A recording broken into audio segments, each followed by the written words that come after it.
Electronic voting machines మీద చంద్రబాబు నాయుడు గారు మాట్లాడుతూ ఉంటారు, మీ అందరికీ వినిపిస్తూ ఉంటుంది అప్పుడప్పుడు.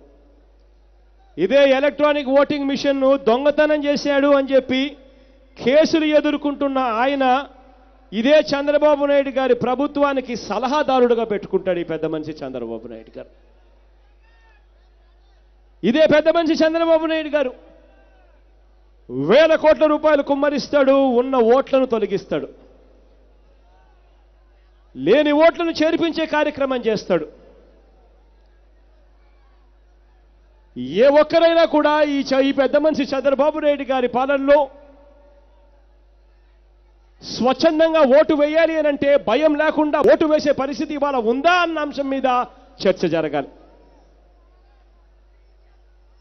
ప్రతి ఒక్క సామాజిక వర్గాన్ని మోసం చేసిన మోసగాడు, ప్రపంచంలోనే నంబర్ 1 అవినీతి పరుడు, ఓటుకు కోట్లు ఇస్తూ అడ్డంగా దొరికిన నేరగాడు, చివరకు తనకు ఓటు వేయరు అని అనుకుంటే ప్రజల ఓట్లను కూడా తీయించేసిన నంబర్ 1 క్రిమినల్. ఇటువంటి వ్యక్తి ఇవాళ మన రాష్ట్ర ముఖ్యమంత్రి. ఇటువంటి వ్యక్తిని కొన్ని టీవీలు, కొన్ని పత్రికలు, అవి ఏమిటో నేను చెప్పాల్సిన పని లేదు, మీ అందరికీ కూడా తెలుసు అనుకుంటా, ఇటువంటి అన్యాయస్తుని నెత్తిన పెట్టుకొని మోస్తా ఉన్నారు వీళ్ళంతా కూడా. ఇటువంటి మీడియా, ఇటువంటి పచ్చ మీడియా, ఈనాడైతేనేమి, ఆంధ్రజ్యోతి అయితేనేమి, TV5 అయితేనేమి, ఇంకా మిగిలిన టీవీ ఛానళ్ళు అయితేనేమి, ఇంతటి దారుణమైన వ్యక్తిని భుజాన వేసుకొని మోస్తా ఉన్నారు.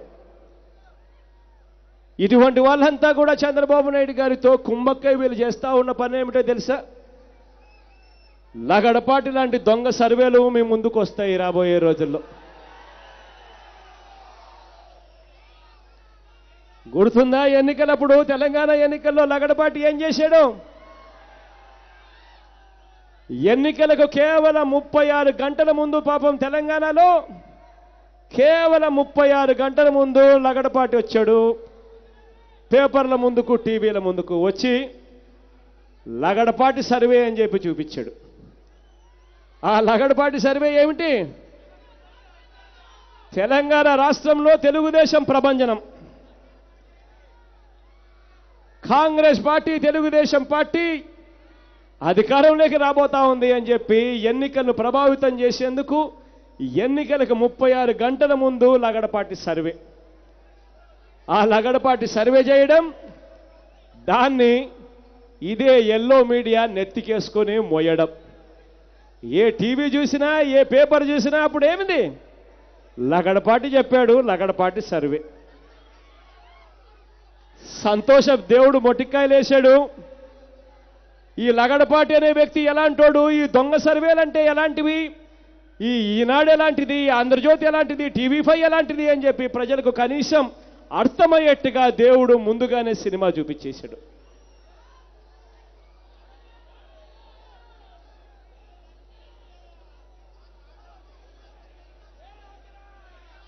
ఇదే పెద్ద మనిషి చంద్రబాబు నాయుడు గారి హయాంలో ఇంటెలిజెన్స్ పోలీసులను చూస్తా ఉన్నాం. ఇంటెలిజెన్స్ పోలీసులు రాష్ట్రాన్ని కాపాడేందుకు లేరు. ఇంటెలిజెన్స్ పోలీసులు రాష్ట్రంలో శాంతి భద్రతలు కాపాడేందుకు లేరు.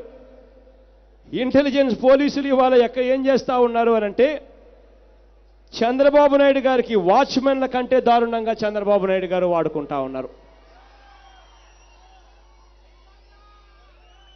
గ్రామాలకు వచ్చి వాళ్ళు చేస్తా ఉన్నది ఏమిటో తెలుసా? గ్రామాలకు వచ్చి ఆ గ్రామంలో ఇంటెలిజెన్స్ వాళ్ళు వచ్చి సర్వేలు చేస్తా ఉన్నారు.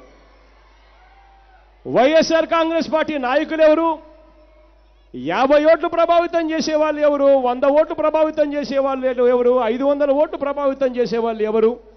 వాళ్ళను ఏ రేటుకు కొనాలి, ఎలా కొనాలి అన్న ఇంటెలిజెన్స్ వాళ్ళు చేస్తా ఉన్న సర్వేలు. ఈ పెద్ద మనిషి చంద్రబాబు నాయుడు గారి హయాంలో వ్యవస్థలను ఇంత దారుణంగా వాడుతా ఉన్నా, ఈయన తయారు చేసిన ఈ జిత్తులు మారి నక్కన్న గురించి ప్రతి ఇంట్లోనూ చర్చ జరగాలి.